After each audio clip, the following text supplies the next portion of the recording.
कमर में दर्द होना या लोअर बैक होना आजकल बड़ी कॉमन सी बात हो गई है। आई थिंक मैं मानता हूँ दूसरे तीसरे इंसान को कमर में दर्द होता है, नॉर्मली हम इसको इग्नोर कर देते हैं कि टेढ़ा सो गया होगा इसलिए हो गया होगा, या कुछ उठा लिया होगा इसलिए होगा, और अक्सर ऐसा होता भी है। लेकिन सबसे पहले ये जानना बहुत ज़्यादा ज़रूरी है कि कमर का दर्द कोई आसान या कोई छोटी सी चीज़ नहीं है, क्योंकि इससे आपके लोअर बैक और लोअर जो एक्सट्रीमिटीज आपके पैर हैं इन तक में दिक्कत आ सकती है, क्योंकि वहाँ से स्पाइनल नर्व निकलती है। कमर का दर्द होने के कई रीज़न हो सकते हैं। एक सबसे बड़ा इंपॉर्टेंट रीज़न है इम्प्रॉपर लाइफस्टाइल। आप खा रहे हैं, लेटे हैं, सो रहे हैं, एक्सरसाइज कुछ भी नहीं कर रहे तो डेफिनेटली हो जाएगा। दूसरा खान पान से, मान लीजिए आपने जंक फूड इतना खा लिया तो हो गया। तीसरा रॉन्ग पोस्चर से, कुछ लोगों का पोस्चर ही टेढ़ा होता है, टेढ़े ही बैठे होते हैं, कुछ लोग टेढ़े ही चल रहे होते हैं, या हमेशा टेढ़े ही सोते हैं, या फिर अलग पोस्चर में सोते हैं, तो उनको भी बहुत जल्दी हो जाता है। सबसे इंपॉर्टेंट है डायग्नोसिस। अपने आसपास के किसी भी अच्छे आयुर्वेद डॉक्टर से या अच्छे फिजिशियन से आप डायग्नोसिस कराइए और उसके अकॉर्डिंग अपना ट्रीटमेंट कराइए।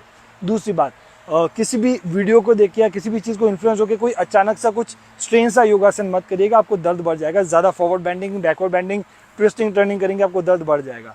तो अच्छे योग शिक्षक से मिलिए, वही आपको सही सलाह देंगे कि क्या करना है। हाँ, लेकिन अगर आप ताड़ासन करते हैं तो ये बहुत ही ईजी है, जो कि मैं भी करता हूँ। इससे आपको किसी भी तरह का बैक में स्टिफनेस नहीं होगा, ये बहुत ईजी होता है और कमर की अच्छे से इसमें स्ट्रेचिंग भी हो ही जाती है।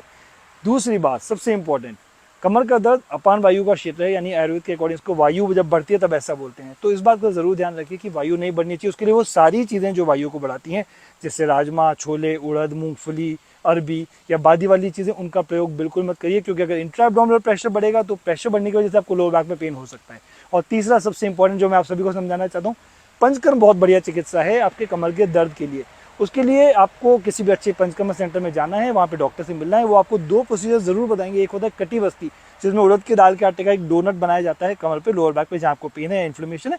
उसमें कुछ मेडिकेटेड तेल अलग अलग आपकी प्रकृति और विकृति के अकॉर्डिंग डाल के चेंज किए जाते हैं। इससे बहुत बढ़िया लोकल इन्फ्लेमेशन खत्म होता है, पेन खत्म होता है। मान लीजिए अगर आपको साइटिका का पेन भी शुरू हो रहा है लोअर बैक से, तो उसमें भी आराम आता है। और एक बहुत ही अच्छा प्रोसीजर जिसे हम बोलते हैं मात्रावस्थी, अनुवासन वस्ती, जिसमें कुछ मेडिकेटेड हर्बल ऑयल्स का एनिमा दिया जाता है। ये बहुत ही बढ़िया प्रोसीजर है। अभी मैंने आपको बताया था ना कि अपान वायु बढ़ती है तो आपको कमर में दर्द होता है, तो जो मात्रावस्थी होती है उसमें अपान वायु निकलती है। मैंने बहुत सारे ऐसे केसेस देखे हैं जहाँ पे हमें किसी भी तरह के तेल की मसाज से ज़्यादा बेनिफिट कटिवस्थी और मात्रावस्थी से मिला। तो पंचकर्म बहुत अच्छा प्रोसीजर है। आयुर्वेद को अपनाइए, योग को अपनाइए, अच्छी डाइट और डेली रूटीन रखिए। कमर के दर्द को निगलेक्ट मत कीजिए, क्योंकि आप आज निगलेक्ट करेंगे, आज आपको ये आगे जाके बहुत दिक्कत देगा। अपना ध्यान रखिए, स्टे हेल्दी, टेक केयर। जय आयुर्वेद, नमस्ते।